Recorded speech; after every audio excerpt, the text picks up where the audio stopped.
94.4 Spice FM. It's after 9 o'clock, and we're into the final hour of Kenya's biggest conversation this Tuesday morning, the 15th of April. If you've been on our live streams, we're still there on YouTube, on Facebook, and on X, and our audience on KTN. All right, we're getting into a power conversation this next hour. Power in terms of electricity, and looking at some issues surrounding that. Our guest for this hour is already seated, and as we look into a number of issues, Engineer Isaac Ndereva is here this morning, and in his capacity as the Executive Director for the Electricity Consumers Society of Kenya. Good morning, Isaac. Good morning. How are you? Doing well. Karibu sana. Asante. Thank you for being here this morning. There are issues of backdated electricity bills. What on earth is that? Is the first question, of course, we'll be looking into. And then the next one is then who is to blame? But we'll get into that conversation properly. CT has today's proverb, and he'll tell you where it's from, and then you can do us the good favor of interpreting that for us. I'm very good at that. Oh, okay. Yes. All right then. I always marvel Yes. at how rich this continent is. I was looking at some of the natural and mineral resources that the country that we are in, we're in the Republic of Malawi has. My goodness, the list is long. Mm-hmm. The tragedy of our continent is we have the resources, both human and natural and mineral, and yet the vast majority of our people languish in poverty. Yeah. It is our tragedy. Anyway, the proverbs from Malawi. The day will come when cats have horns. A day will come. That day will come. Just wait. Although I see like that is happening already in the country. Cats are having horns. They are already, the Gen Zs, if they are the ones being termed as cats, they are going to grow horns like the members of parliament. As in, if you make a law as a member of parliament and then it doesn't favor the country, the cats will grow the horns. Yeah, and I think that's what is happening. And in fact, they might even grow more things, even hooves.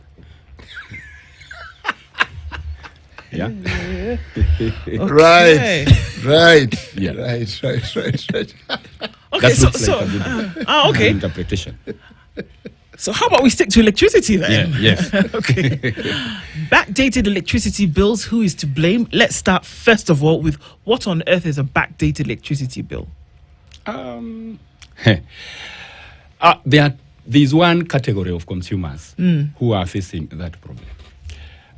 If you are on token, of course, you pay your bill ahead of consuming it. Mm-hmm. But there's a class of people who are normally brought the bill at the end of the month. You first consume the units, and then you'll be billed at the end of the month. Now, there is this issue that has come up that you have been paying 3,000, 5,000, 3,000, 5,000, and then all of a sudden you get a bill of 200,000. And then you are told, pay that bill or we disconnect you. You start complaining, where did it come from? And how am I supposed to go about this? And then you say, we have been approximating your bill. Why have you been approximating? Oh, no, of course, we didn't have staff to come and read your meter. We've seen that actually now the units that we had approximated, the total, you have an excess. If, for example, they had assumed through approximation that you had consumed like 2,000 kilowatt hours. And then, when they come and do the actual reading, they realize that you had actually done 3,500. So you have an excess of 1,500 kilowatt hours that they had not paid. Now, what happens? They will bill you at once, and they will tell you, pay the whole of that before we reconnect you. Now, the first question and the challenge that is coming, and I am happy that I saw Madam Otiambo was here. It is against the law to come and say that you have 1,500 units that you have consumed, and then you will be charged at the prevailing current cost. And perhaps you had consumed those units around 2021, when the cost of power was maybe 15 shillings. Yeah. Now, they are using 33 shillings to bill you at this point. Now, what is the basis? How fair is that? And of course, that is why we have said it is not fair. That cannot continue. Any consumer who will be disconnected on the basis that there were some backdated bills you cannot be disconnected. That is the first thing we are going to push through the courts. You cannot be disconnected. Number two, you have to be told that these units were for 2021. There were 100 units. That is 15. They have to prorate it like that. They cannot be based on the current cost of power. So, Isaac, there is the issue of being backdated. Yes. But the estimates that Kenya Power send you is based on their own knowledge. Yes. The consumer is usually not party of the decisions that Kenya Power makes. Exactly. That means the bill that have been given, whether it's an estimate or an approximate, it's because Kenya Power has decided that is my bill for that month. Yes. Why would anyone come to me 3 years later, based on your own incompetence, based on your own decision not to read the meter, to come tell me later that you will charge me 1,500 kilowatt hours? I think you are getting the spirit of why we are very angry as consumers. Because it was not our fault for us, for the bills not to be read at that time. We had not refused to pay whatever bill they would have given us. So you cannot come at this point and then say, pay the whole of this. In fact, even that arrangement of saying that, okay, let us agree on how you'll be paying slowly, even that arrangement is not there. In fact, what we are pushing for is for them to scrap off anything they are saying is some backdated bills. We don't have such. We will say, let us start afresh if we want us to continue as one team. Otherwise, your team will spend a lot of time disconnecting people, and that is what has introduced cartels. Because even when there is actually no such a bill, someone will still come and explain to you that we need to disconnect you because of this and that. And that is hurting consumers badly. So we cannot, in fact, we have said as the Electricity Consumer Society of Kenya, nobody should be disconnected any power as a result of backdated bills because it is the incompetent of Kenya Power. Let me ask something, Yes. Engineer. How often does this happen? Oh, it happens daily. Quite a number of people, especially around the Kiambu region. Let me tell you, the number of people who have been... There is even a church that has been slapped with a bill of 800,000. 800? 800,000. And yet they've been paying about 6,000. What do they manufacture? No, they don't even manufacture Souls. anything. They've been paying 5,000, 5,000, 6,000, 8,000. That is what they've been paying. Yes. Now, all of a sudden, they have been billed with 800,000. 800,000? Yes, they have been told, oh, you've been consuming this power, you've not been reading. Whose problem was it to be reading that power? So there is no way such a church will hold Harambe to clear that bill. That is Kenya Power's problem, and it is Kenya Power to deal with it. If not so, Kenya Power is part of the government. President Ruto should come in and say, okay, I have understood your problem. No more disconnection of power. Wait. Yes. Doesn't Kenya Power have a mechanism for resolving such issues? The mechanism is disconnecting you until you pay. How do they come about with the, what did you call it? Estimations. Yes. How do they come up with the estimates of what you could be paying per month? All right. Now, what they used to do is that perhaps you are consuming like 100 kilowatt hours per month. Now, the problem they faced is when the cost of power was 20 shillings, they used to, that was supposed to be around, was it 2,000, for example, right? If that is 2,000 per month, even when the cost of power went up and they are not reading the meter, they continued for the next perhaps 5 years to charge you around 2,000, 2,500, assuming that that is your general consumption. But then the cost of power went up to double, but they have not been billing you more. It's just 2,000. But now when they come and look at, oh, since the cost of power went up, this person would have been paying 4,500. And so there is an extra 2,500 each month that this person was not paying. They convert that into units, and then they use the current cost of 33 shillings, for example, to bill you. So you see, there is no legality in such kind of an arrangement. So, Engineer, Yes. knowing that this has been the estimates that have been receiving, say it's 2,000 shillings a month, but there has been changes in terms of cost of power. Yes. Is there any responsibility from the consumer's point of view to go back to Kenya Power and say, "Oi, I think there are changes and I need you guys to review me," or that is just a purview of Kenya Power? I honestly believe that if all those issues would have been resolved in that manner, then we would be queuing at Kenya Power offices. Because number one, you see, a bill has many components. Those components are even complicated for the consumer. So even when you have charged that consumer 2,000 shillings, they still think that that is a lot of money. without knowing that actually the fuel cost charge and other components went up, but they were not being charged. So in fact, they even complain when they've been charged, like they are used to paying 2,000. They are now being charged 2,500. So when Kenya Power approximates, assuming that I've approximated on the higher side by 500, kumbe the cost of power went up, that person should have been paying 5,000, for example. Now, at what point is the consumer supposed to go and say, I think this bill you have charged me is, I think I consumed more units. In fact, some of the people have not even gone close to that meter. The meter has a seal, some has cobwebs and other, because of course Kenya Power have been approximating. So who is going there? You are not even supposed to go near that meter. So what business does Kenya Power today then come and tell a consumer that I want you to be paying these? If first of all, there is and the aspect of communication with the consumer that is not there. And under what laws or guidelines is Kenya Power then making decisions to charge you extra with all these bills being slapped on you without first of all communication, updates on the changes in the market, and what law is backing that decision? They don't have a law. Of course, we even have the National Grid Code that they have. They even removed the consumer from the National Grid Code. There's a certain book that guides on how the utility and the consumer is supposed to interact. And you will even understand that there are sometimes you are supposed to be receiving some payment, compensation as a result of no power, because you have a contract. But now, have you ever had anybody being paid by Kenya Power, other than the big industries? There is a lot of law that they break.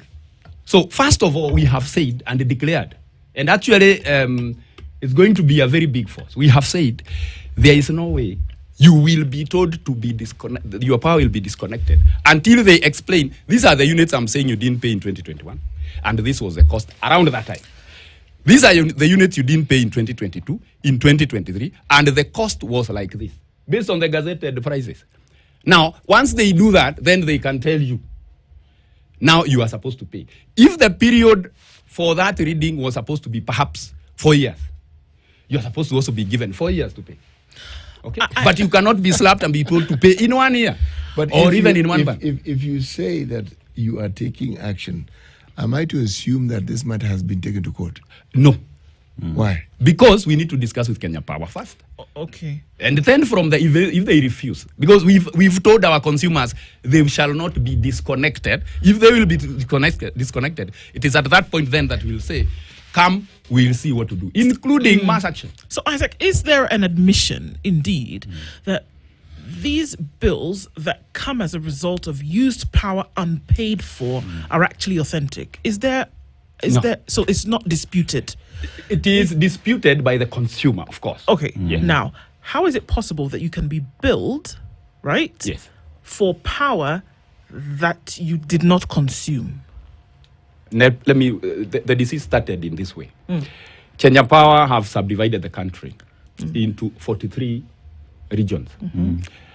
It has been subdivided into counties, not 43, actually, 49, because it is 47 counties. But then Nairobi has produced 3 regions. Now, each region has been given a revenue target. Now, that target sometimes is being reached at, or they are trying to target in such kind of manner of saying that actually we have unpaid bills of this manner. If you go to, for example, in Nakuru County, if you've been told that the revenue that we want you to generate around this time is supposed to be this amount, some of them are coming with lies that actually you have backdated bills of this amount. And perhaps it's not even right. But they have communicated to their seniors that this is where the money is. No, we don't have their money, please. Because we cannot even be convinced on how those units were consumed. You know, what you're saying has just been authenticated by one of our listeners, a gentleman by the name of Omolo.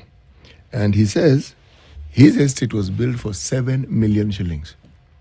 You see, it's not, Omolo is just one of the thousands of people who have come to my office. And I have told you there's a charge, I've told you there are other people. In fact, there are many complaints coming in. And I think at one point, Kenya Power is, I think it's falling down. Let's look at another comment that's coming from Christina. Yes. And quite a number of those that are coming in on our socials this morning. And she says, you know what?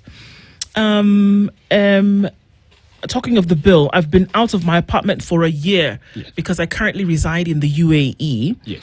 My electricity bill 3 days ago was 2,100 shillings. Yet, I'm not there. literally, there is nobody in the house. Nobody's using the thing. How do you? Is there standing charge? Yeah, No, it's there like, is no you know, standing are we charge. In going fact, to- thank you very much for asking. Standing charge ended in August of 2017. Okay? Okay. Why? Why did They just decided to increase other costs so that they scrap off the standing. You know, now, if the standing charge was like 250 shillings, and then you add other components of the bill with 1,000 shillings, you know, you will be lying to people that you have reduced the cost of power, yet you have increased. But that case of the good lady in UAE, that is a case that I also have several people who said, I disconnected Kenya Power and I'm now using power from solar. In fact, I disconnected totally. But they are still billing me. And there is no meter moving. Running, yeah. How can you explain that? So those cases are there, and I think there is something Kenya Power needs to do because it is not fair. There is even another problem that came up, and that problem is now rampant. What is happening is that a transformer is failing. Once a transformer fails, you will not have power for like a month. But there is another cartel that is coming around and saying, okay, you don't have power from this line, but because the other transformer on that side has some power, maybe we can connect you. And you will find people charging 700 shillings to be reconnected to power until their transformer comes. That transformer will never come. I have a case in Kiambu that they have stayed for a month. In fact, most of the problems they're having is the cases of theft. Now, let me give you the scenario of where we are in transformers in the country. Theft of what exactly? Breakages, because there is no light. They don't have power. Because of darkness. Yeah, because of darkness. So now it has escalated. And I think, and I was telling that client, it is actually Kenya Power to pay you. Because you had signed a contract with them that you will be having power in your house, and so thieves will not appear here. Now, you don't have power for a month. They have come. But surely. Yes. You'll be having power. The contract didn't include thieves. I mean, the consequence of what it is that Kenya Power has failed to fulfill Yes. is an opportunity that the thieves have taken advantage. But No, I mean, there is no way. There is no way. I was expecting reliable supply of power. yes, And even in Sustainable Development Goals number 7, Yes. that is what it says, that we expect reliable and affordable power. Yes. Now, affordability is a question of course, Kenya, we have been saying it's not even affordable. But nevertheless, it is also not reliable. There is no way I can travel to a different country and leave my house locked and with electric fence. All of a sudden, there is no power. If things are stolen, whose fault is it? Why would you say it's not Kenya Power's fault? They should come and pay me for that. But then let me continue the issue of the transform, because I think that's where the issue is. First of all, we don't have transformers in the country. That is what they say. what do you mean? What do you mean? We don't have transformers in the country. You will be able to get this after maybe a minute. No, we don't have transformers. New as a- transformers, Oh, sorry. new New transform. If you have A some, problem with your transformer, there is no transformer with which they can now replace. they can the now trans- replace. I see. Number one, the problem started in 2019 when they decided that they will not be outsourcing the repair of transformers. There are people with capacity around to repair transformers. When they did that, if your transformer burns around your area, it will take a month or two. If you expect to get a new transformer, let me give you the situation of the transformer. Last December, we were told that they introduced excise duty of 25% on all imported transformers. That meant that they want to build the local capacity because they are discouraging import. Okay. Now, 3 months after, Wait, they want to build local capacity. they want to increase. They want to discourage import. So they want to encourage us to manufacture. transformers. And indeed, we have 6 manufacturers. we do We do have 6 very able manufacturers of transformers. of transformers in Kenya. Yes, which I have visited personally. Go on. Now, I even had a meeting with some of them. Then they were very happy when that was introduced. But then 3 months after, around this time, you'll find in the parliament, they have they are scrapping off that excise duty. Have they scrapped it off or in the process? They are in the process. They're in the process. Now, you ask yourself, why is such a law just in December and then all of a sudden someone doesn't want to do that? Now, and can you already see someone wanted to manufacture transformers in the country without letting others import, which is okay. And then immediately after they have finished, he now says, remove that ban. So that what we have not managed to manufacture, we can organize on, bring them. Wait. But now, City, I want us to finish. Eventually, what happened, Kenya Power floated a tender Sorry, of 3,000. Isaac. in as much as you want to finish, I think it's important Yes. to explain a little bit Yes. because Yes. there's quite a lot in what you're Yes. saying, Yeah. and it has Yes. a lot of weight. And a lot of implications. Yes. So just explain that last point a little bit before we get to, before we rush through. We go to the next point. Go to the next point, please. When you say that, just take a few steps back. There are no transformers in the country. Yes. You get to the point whereby something needs to be done for procurement. Yes. What happens in between them, according to what you're saying? There's nothing in the country. This is needed. You wait for 2 months. What is happening when people are being asked to wait and they've essentially paid for this service? What they are doing, they are repairing. The spoilt ones. The spoiled ones are being repaired by Kenya Power, but they don't want to outsource the service so that can be done faster. Okay? Yet the people who can repair are actually ready waiting for such an arrangement. So the only people who can repair this is Kenya Power themselves. So they have only made sure they are the ones repairing. Okay. But there are people who have been repairing them. They have been outsourcing, but they don't want to do that. Okay. Okay? Now, they said that after all that duty, excise duty on off, last week but one, Kenya Power floated a tender of 3,319 transformers. You know the condition? Supply within 14 days. From Now, where? a transformer, you need a process. You need to design and say this is the kind of a transformer I need. So that we start manufacturing as based on your specification. Now, when you say you need this person to supply 3,319 transformers, supply within 14 days. When did you give the design? When were they manufactured? So they must have been first manufactured, kept somewhere, then now float the tender. It locks out even the local manufacturers. Because how can you... So it's only one manufacturer who will be favored. We don't know who. But definitely those transformers Is it that you don't will know be or you don't supplied want to say? from the country without import. Dennis has asked a question. Yes. Is it that you don't know or you just don't want to say? No, I do not know. I have no idea because I would have said. But then if you I if you would have don't said. know, look, Yes.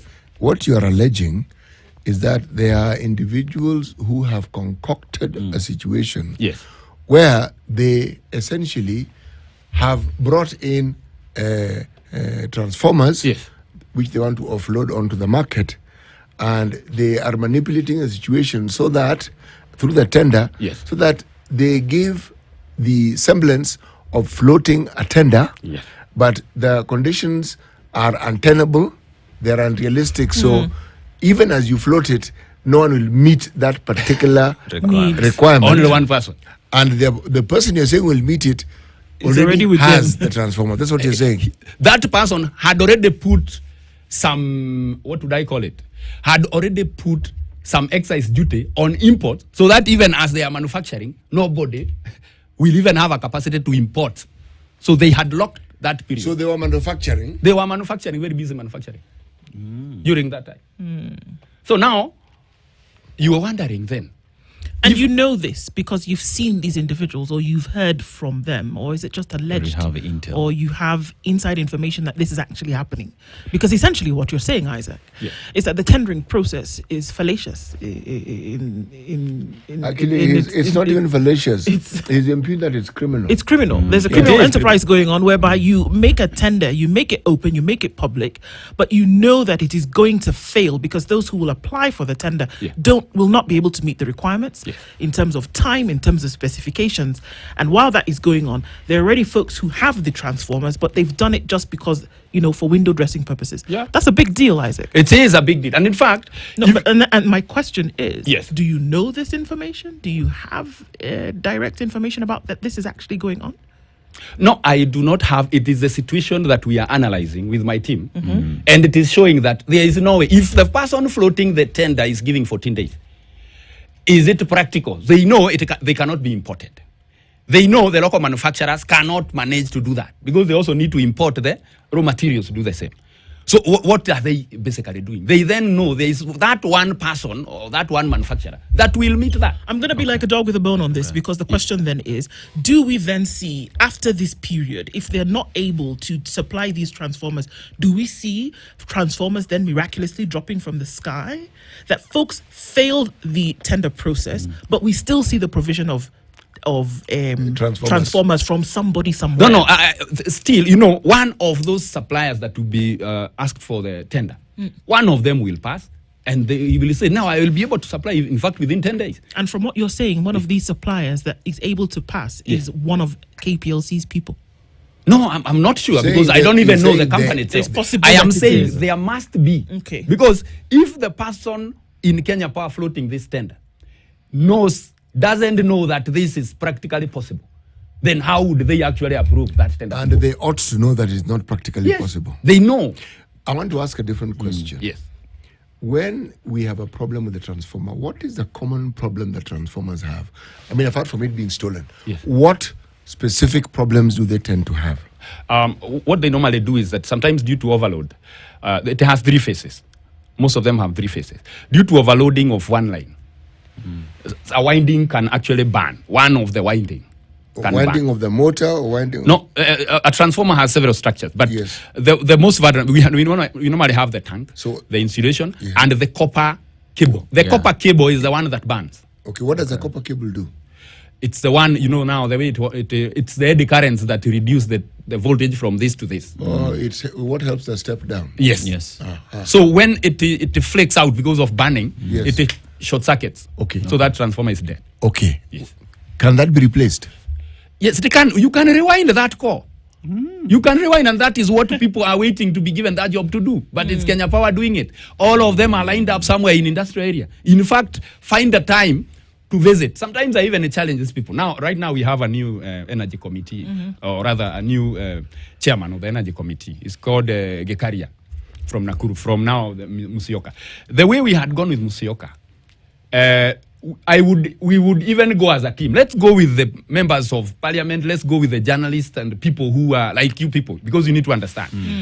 You will be able to understand. Once we go to the industrial area, look at a transformer that burned 2 weeks ago and then ask, when is it likely to come back into life? You'll be told, perhaps if we are doing well, maybe another 3 weeks. People don't have power. Now, you go to another manufacturer and ask them. For example, we have one that is called, I think, Empower, around somewhere in Rimuru side or Kikuyu. I once visited that workshop. There is no other modern workshop I've ever seen than that one. They even have the lightning tests and other things that are actually not even available in the region. But they are very idle because they are not. In fact, at one point I saw them just building metallic chairs because they have a workshop and they have machines. In fact, they have 7 winding machines, 7 winding machines. Yeah. They are idle. They can't wind anything because they don't have a job. There is no repair that's going to be done. They don't have any tender. And then they are all of a sudden they are told, provide 3,300 transformers in 14 days. Now, they Okay. will say, okay, we are Okay, out. we're going on to a break? Yeah, I think All right. it's necessary at this point. I will hold back. the Okay, question. just hang on to that, because then we're getting into some murky waters here in terms of what actually could be happening in terms of the provision of power across the country, and probably fly in the face of what KPLC actually says they are doing. But we'll come back to that. Isaac Ndereva is our guest this hour. We're looking at, in addition to other things, backdated bills and what is actually going on in the back end. Spice FM KE on X, on YouTube, and on Facebook. That's where our live streams are. We'll continue with more when we come back from this at 25 minutes to 10.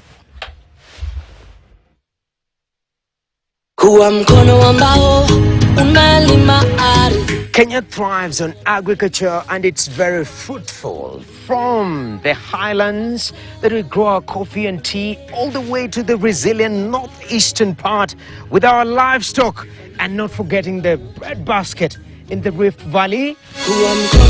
If you're not able to meet an agronomist, you can even view channels whereby you can start from the bottom. Maisha ya siku hizi ni kujituma. Hakuna haja kwenda kutafuta kazi, na kazi yenyewe iko hapa kwa mchanga. At Farm Kenya, we celebrate those who make it happen. Farmers who innovate, adapt, and guess what? They're able to feed the nation. Together, we are growing nutrition. Together, we are growing agriculture. And together, we are growing Kenya.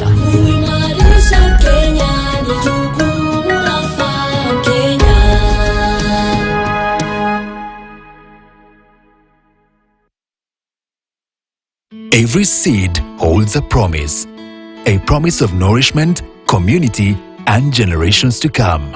But today's policies are putting vital research at risk and threatening our very capacity to feed the future.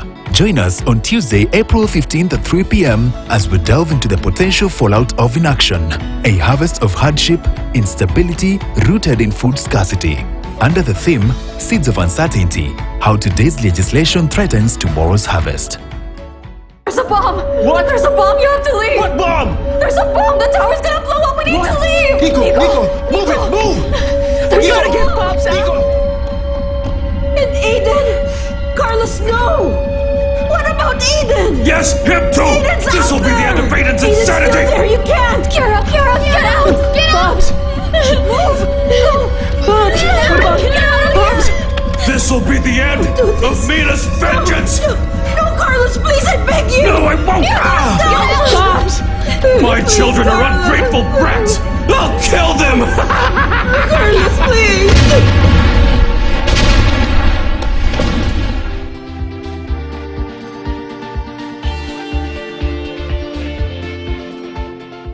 Isaac Ndereva is the Executive Director of Electricity Consumer Society, Kenya. And we're looking at, amongst other things, Backdated Bill CT. You had a question. It was a powerful one. It wasn't really powerful. It was just a question. Go with it, man. What I want to ask you is this. I am looking at the scenario that you have actually presented. That indeed, we have a problem.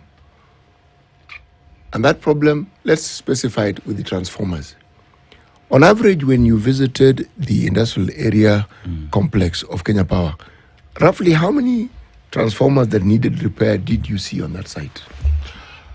I've not visited lately. But when I had gone there, how long ago was that? It's about 2 years ago. Okay.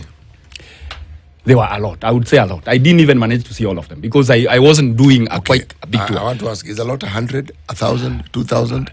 It's 100 plus. 100 plus. Yeah. Right now, I know there are thousands. Okay. I can assure you because if I am to look at the cases that have been reported to me, that people are suffering, if I sample and say that is one region, then if I multiply all the regions around the country, there must be thousands. So in essence, what we are saying is that the country has a capacity for actually repairing these transformers so that we are in a position to actually utilize them in places where they are needed. Yes. But that isn't being done because they are being hoarded in one location and the repair work is being left to Kenya Power itself. Let me thank you very much because that is what is actually the truth. Now, what happens if I am a local manufacturer of a transformer? If a transformer develops a problem, you are supposed to because they have even given the warranty. Okay, they normally give the warranty. That is how the transformers are done. Once I give you a warranty of about 5 years, if a transformer burns, you're supposed to call me as a supplier or a manufacturer. We do the fault analysis or the failure analysis report.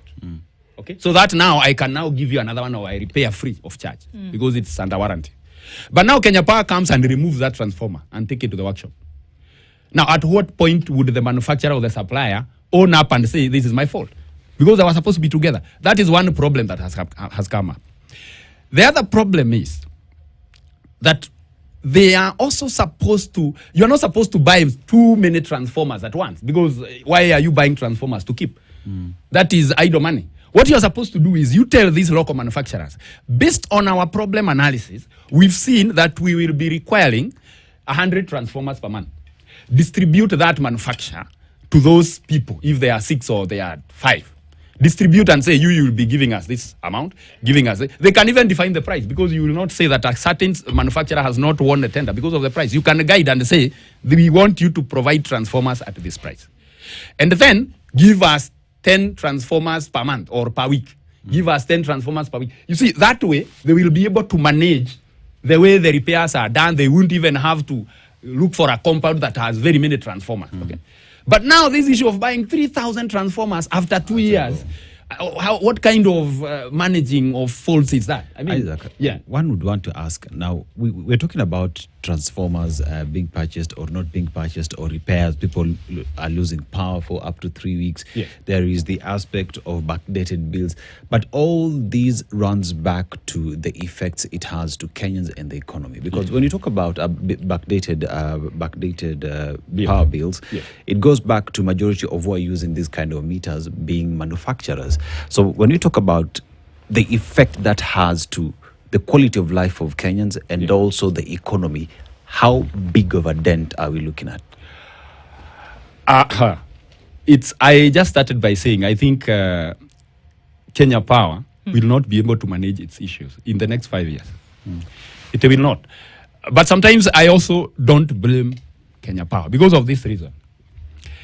Most of the activities that are done in Kenya Power do not come, those decisions do not come from Kenya Power themselves. It's not from the MD. Okay.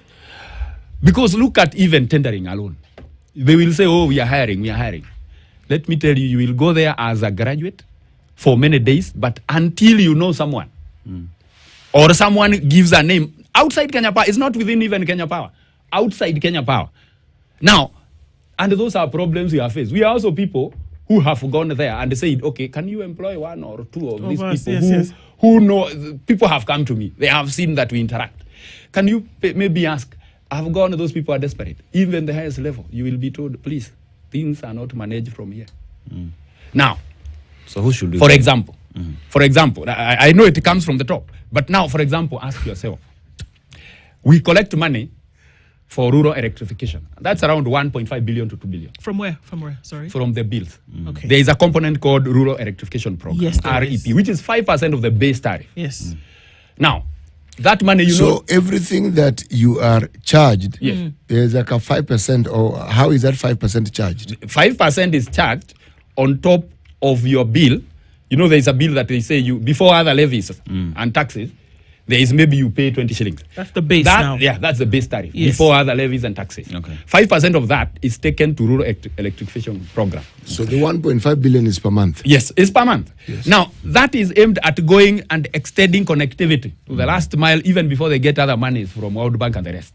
Now, that 1.5 billion, you know, it doesn't go to rural electrification. It goes to? It remains in the treasury. Okay. Because even RELEC themselves, who are supposed to be the custodians of that thing, are supposed to do a budget, and then they are told, oh, how much is your budget for salaries and all this? This is what you are supposed to do. So the rest of the money, wachana nayo. Same is happening even to NITA. Remember, even when you are paying your, you are doing your pay, it's being collected by KRA. Now, there is another 50 shillings for training levy for every employee that's supposed to be given with the pay. That money is collected by the treasury. Check well and ask whether it finds way into NITA. NITA really have to struggle to prove that they need that money, because the training has been done. They have to prove that actually these are the invoices we've gotten from the people, from the companies. And so that is the only money they're supposed to collect. And of course, maybe for the salaries and all that. Anything else, you really have to justify why you are collecting it. So the treasury has also used the Kenya Power bill as a tool to collect money that nobody can account for. Okay, hold on. If my bill is 200 shillings, right? Yes. And that we're saying before all these taxes are levied on it, yes, 5% of that bill is taken, which comes to from 200 shillings is 10 shillings. Yes. 10 shillings goes towards REP, which is the Rural Electrification Program. Did you calculate well? I said the 0. You said the base. The base tariff, 0.05 times 20 is 1 shilling. Is 1 shilling. Now, that 1 shilling multiplied by the total units that are sold. Currently, I think we are selling around 950 million kilowatt hours per month. Okay? So, you see, that now, that's for 20 shillings. That is 950 million. No. I'm talking about Ndu's bill. Oh, your bill. My bill. Your bill is 200 shillings. Oh, 200 shillings. Okay. I'm giving an example. Okay. Right? Yes. And so it is 5% of my bill. Yes. That goes towards REP. Yes. Isn't it? Yes. So that is 10 shillings. It is 10 shillings. Isn't it? Yes. Okay. Yes. Now, so 10 shillings is supposed to go and assist in buying transformers, people who are very far from the yes. civilization. Okay. Now, when I pay my bill, that money goes Isn't it? Yes. It's not, I've paid my bill and maybe in 2 weeks you will realize this money. Yes. Once I've paid my bill, whether it is a prepaid token or whether it is a postpaid check, that money goes directly, because after all, it's come from me, it's come from M-Pesa, whatever. Yes. Now, we also know that rural electrification right now is about 76% covered the country. Almost 80% has covered the country. Yes. And that REDEC tells us that they'll bring the power, they'll even hang the line. The brick and mortar of what is supposed to be done then rests with KPLC to bring the meter. Yes. So my question is then, why is it not immediate from your understanding? Because I've paid my bill. Yes. That money should go towards that rural electrification. Yes. And in order for rural electrification to be completed, they need my money. Yes. But in the bill, it has come from me. Yes. Why do we see delays of up to 3, 4, 2 months? In fact, I want to read that the money you've paid, it's not supposed to serve you directly. Oh, no, it's a it's contribution. everybody. It's my contribution to It's this your big contribution kitty, to someone. to the kitty that now puts power throughout the country. Yes. Absolutely. Yes. But then why do the folks who are now waiting for that bill? Because REDEC tells us that they don't charge you. We know that they don't charge us because this money comes from our bill. Of course, you are Isn't charged. it? We know that they don't charge the person who is waiting for the meter to drop in their gate is not asked to give 7,000 shillings to REDEC, for example, because that money has come from the kitty. Isn't it? Yeah. Isn't it? Yes. Okay. From this Harambe. The Harambe, the Yes. kitty that we've all paid every time we pay for power, it goes towards that kitty. So the money is there. My question is, why should there be a delay between the time that this person power has been dropped at their wall and the time that the meters are brought by KPLC and all of these other things? Why? First of all, there is a delay in the supply of the meters. Those meters are not available. The postpaid, they are called the prepaid meters. Those tokens. You'll find that everybody trying to connect power, that delay is there. But I think the real delay comes from, you're saying, people are not asked to pay. People normally pay. In fact, if you apply for connectivity, and that is another big challenge. When you apply for connectivity today, you will be charged, most of the people are being charged 150,000 shillings. And we, of course, know most people were being charged 15,000. Other times it was 36,000. Isaac, Yes. you see this chair where you're seated? Yes. Yeah. Okay. The boss of REDEC sat sat there there. and told us that you are not asked to pay a shilling.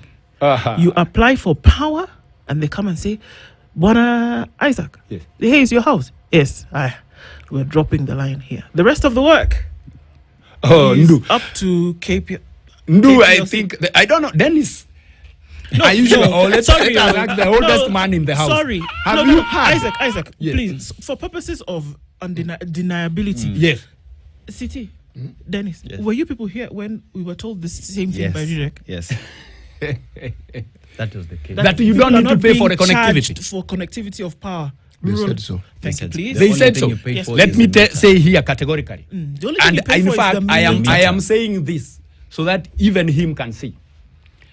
Most of the people who are complaining are the people who are applying for power and they are being charged exorbitant prices.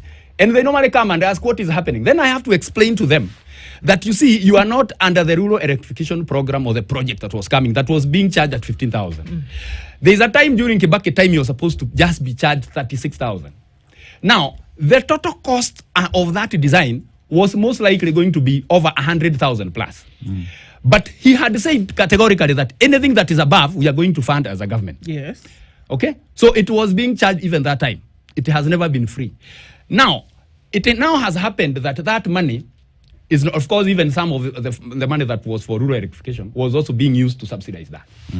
Now, the current government we have said we have no money to subsidize. So you are paying for every design. So they have to come and say you need 1, 2, 3 poles. You even find some people who need 400,000 to be connected. Now, if someone sat here and say it is free, that is the biggest lie. So you're saying the rural electrification process is not free? It is not free. The rural electrification and the last mile project? Yeah, Even the last mile project, it's that- not free. The specification was not everybody wants to be connected. They were speaking specifically about rural electrification. Yes. Yes. So there is none that is free. Okay. Yes. So none of those are None free. of them. In fact, even during the days that people are being connected to the lines that were going to the schools, Yes. even them had at least to pay even 2,000 or 1,000. So if someone said it's zero, I'm very happy because if that is a responsible head of a state corporation, he should be charged in a court of law because of lying. Let me take you to something else, which Yes. obviously is an issue for a lot of people when it comes to illegal connections. Yes. That there are folks, really, the people who are tasked with connections of electricity are usually the folks who work for Kenya Power Yes. and Orirek. Yes. They are the ones who have the expertise. Yes. So when we see that there are illegal connections, it's not possible for Dennis here to stand on top of a ladder and say, I'm going to connect power to my house. Yeah. You either be shocked to death or you have no idea what you're I doing. can change a bulb though. Oh, okay. Yeah. I mean, fantastic. That's great. Yeah. But the likelihood of you being able to do some intricate connectivity, High voltage connectivity. yeah, is probably going to be left in the hands of the folks who work for the power company. Yes. There have been allegations and speculation around folks who have been, relieved of their duties Yes. with the power company, who are now making these connections for people, of course, for a price under the table. Yes. And they are now being called cartels within the knowledge of some folks who still work for the power company. Yes. What's happening with that? Because somebody could rock up to my plot, to my something tomorrow and say, this is an illegal connection, but the person who connected it still works or used to work for the power company. What's going on with that? Well, I think that is important. That is important because that is also a concern that has been with many people.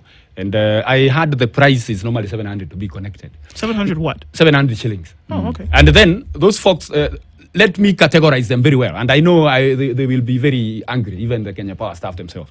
I know of Kenya Power staff, most of them are just mere drinkers. They have been relieved of their duties, but they know the area which they were living and they know the customers. So those people, what happens? They will come and disconnect power somehow. Then they will say, because I can do that for you instead of you waiting for Kenya Power, I am also a Kenya Power person or something like that.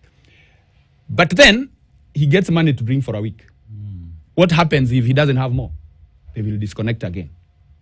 The same is happening to people who had been hired as contractors by Kenya Power those days during the rural electrification.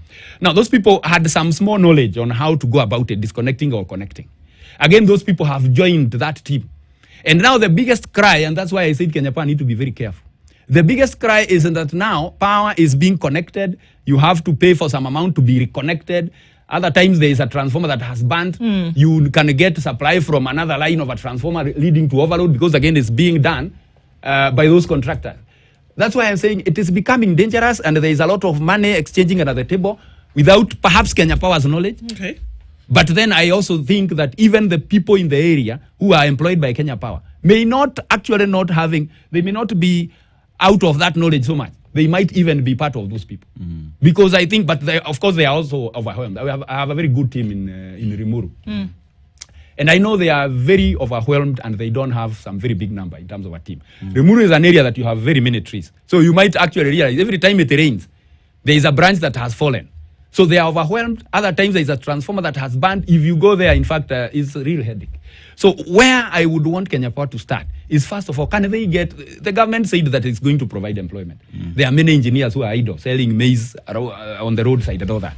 Can they first get those people to Kenya Power? We are not even asking them to pay a lot of money, but can they keep them busy? And then just recruit permanently the ones they think that are working. But through internship, they are supposed to get people from our workforce that is just idle.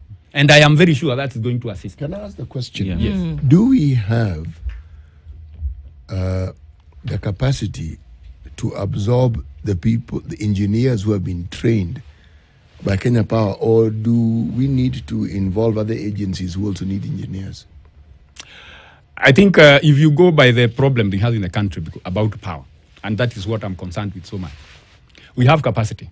Because I am saying, if you look at any industry, and I have run even companies, salary is not the biggest problem that you may be having in terms of budget. Most of, in fact, 30% of all manufacturing goes to energy, probably electricity or thermal energy. Salary is not even anywhere close to that. Based on how much Kenya Power, we took them to court, based on the amount of money they increased from the bill, for them to actually come and say they made a profit, they should take 1 billion of that profit and make it part of the salary of the people they are going to recruit. So it's actually possible. We have the capacity to do so. We even have those people who are ready to be absorbed. My second question. Yes. We keep talking as the cost of power being a hindrance to industrialization, Yes. and also a hindrance to people who wish to invest in the country. Yes. Is it possible for Kenya Power to actually lower that cost and yet make a profit? Yes. It is possible because most of what is haunting them is in inefficiency, lack of staff to even map the theft, commercial losses. Yeah, because they are adding power because they also have accommodated that some power will be stolen by people. That is a wrong approach. Because you can also decide, we will employ people to ensure that it is not stolen. Then industry, of course, industry is the easiest. Even industry contributes around, the biggest portion of our contribution in Kenya Power is the industry. Yet they are only about 1% of the total meters in the country. I mean, even if that is where you are getting your money, the best would be to lower so that you can even encourage more investment. Like now, you can tell me if you are to do something that is energy intensive in terms of electricity, it's not an advantage to do it in Kenya. You better go to Ethiopia or you go to Tanzania.